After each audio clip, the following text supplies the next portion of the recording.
भरत का अयोध्या लौटना।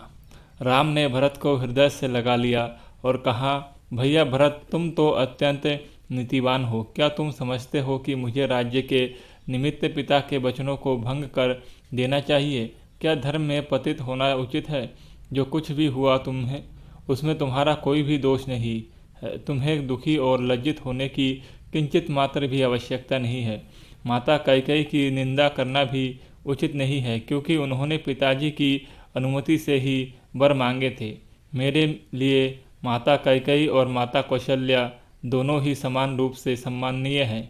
तुम्हें ज्ञात है कि मैं पिताजी की आज्ञा का उल्लंघन कदापि नहीं कर सकता। पिताजी ने स्वयं ही तुम्हें राज्य प्रदान किया है, अतः उसे ग्रहण करना तुम्हारा कर्तव्य है। पिताजी के परलोक सिधार जाने का मुझे अत्यंत दुख है।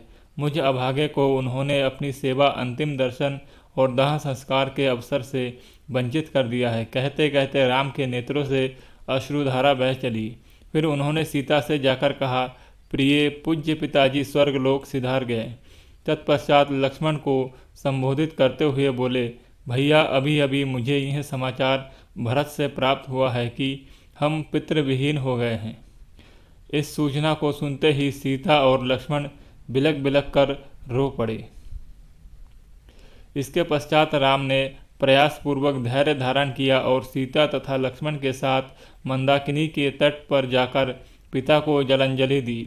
बक्कल चीर धारण किया, हंगुदी के गूदे का पिंड बनाया और उस पिंड को कुशा पर रखकर उनका तर्पण किया। पिंडदान तथा स्नानादि से निवृत्त होने के पश्चात वे अपनी कुटिया में लौटे और भाइयों को भुजाओं में भरकर रोने लगे। उनके आर्तनाद को सुनकर गुरु वशिष्ठ तथा सभी रानियां वहां आ पहुंची। विलाप करने में वे रानियां भी सम्मिलित हो गई। फिर प्रयासपूर्वक धैर्य धारण करके राम, लक्ष्मण और सीता ने सब रानियां एवं गुरु वशिष्ठ के चरणों की वंदना की। कुछ काल पश्चात सभी लोग रामचंद्र को घेर कर बैठ गए और महाराज दशरथ के विषय में चर्चा करने लगे। इस प्रकार वह रात्रि व्यतीत हो गई।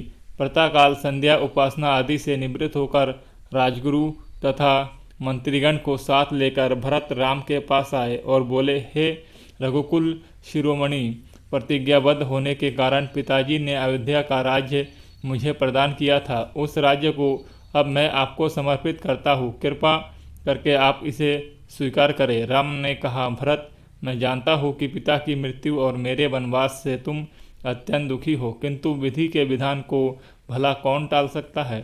किसी को भी इसके लिए दोष देने की आवश्यकता भी नहीं है। संयोग के साथ वियोग और जन्म के साथ मृत्यु का संबंध तो सदा से ही चला आया है। हमारे पिता सहस्त्र यज्ञ, दान, तप आदि करने के पश्चात ही स्वर्ग सिधारे हैं, इसलिए उनके लिए शोक करना व्यर्थ है। तुम्हें पिताजी की आज्ञा मानकर अयोध्या का राज्य करना चाहिए और मुझे भी उनकी आज्ञा का पालन करते हुए वन में निवास करना चाहिए। ऐसा ना करने से मुझे और तुम्हें दोनों को ही नरक की यातना भुगतनी पड़ेगी। राम के ये तर्कपूर्ण वचन अकट्य थे।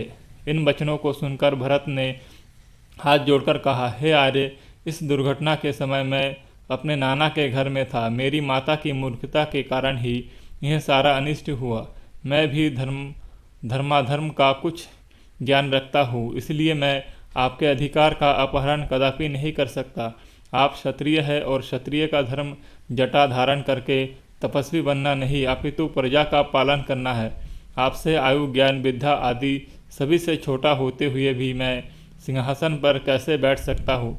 इसलिए आपसे प्रार्थना है कि आप राज सिंहासन पर बैठकर मेरे माता को लोक निंदा से और पिताजी को पाप से बचाए, अन्यथा मुझे भी वन में रहने की अनुमति दीजिए।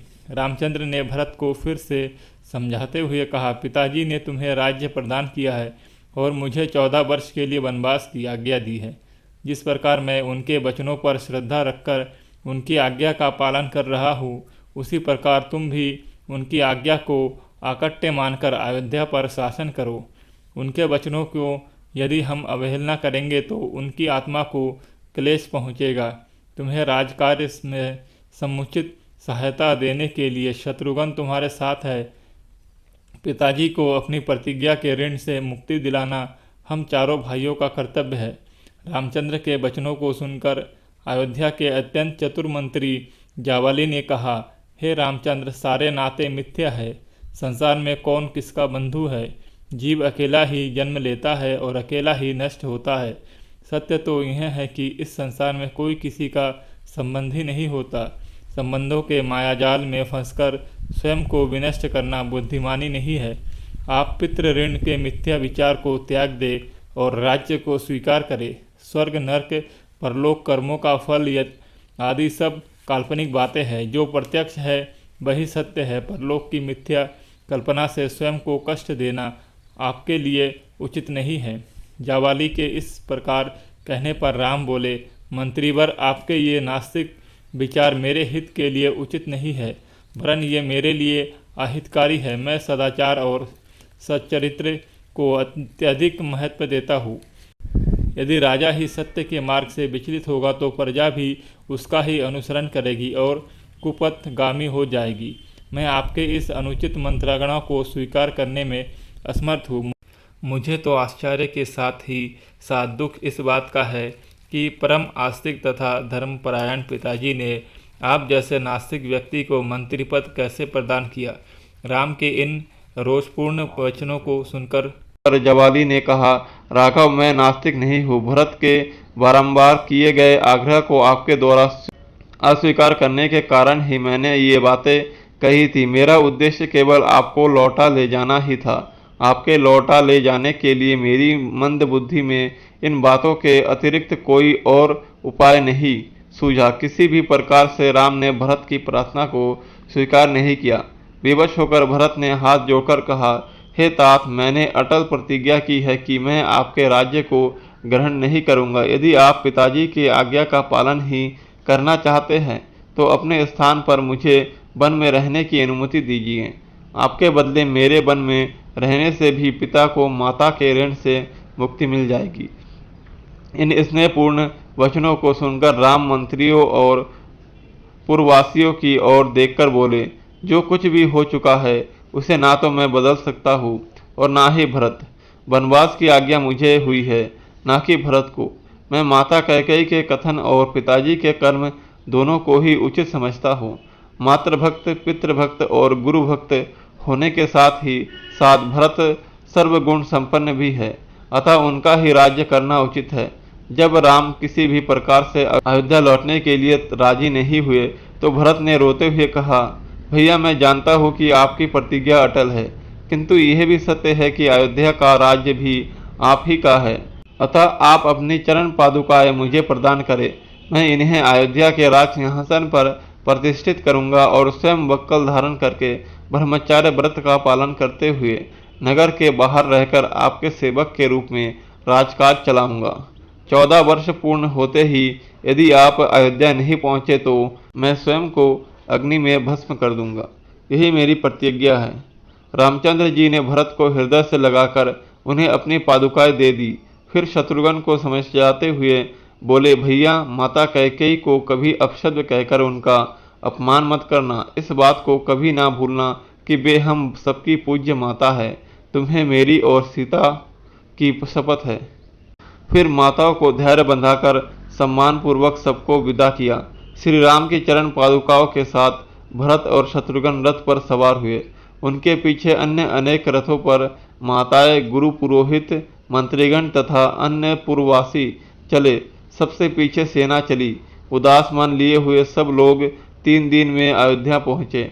अयोध्या पहुँच जाने पर भरत ने गुरु वशिष्ठ से कहा, गुरुदेव, आपको तो ज्ञात ही है कि अयोध्या के वास्तविक नरेश राम है। उनकी अनुपस्थिति में उनकी चरण पादुकाएं सिंहासन की शोभा बढ़ाएंगी।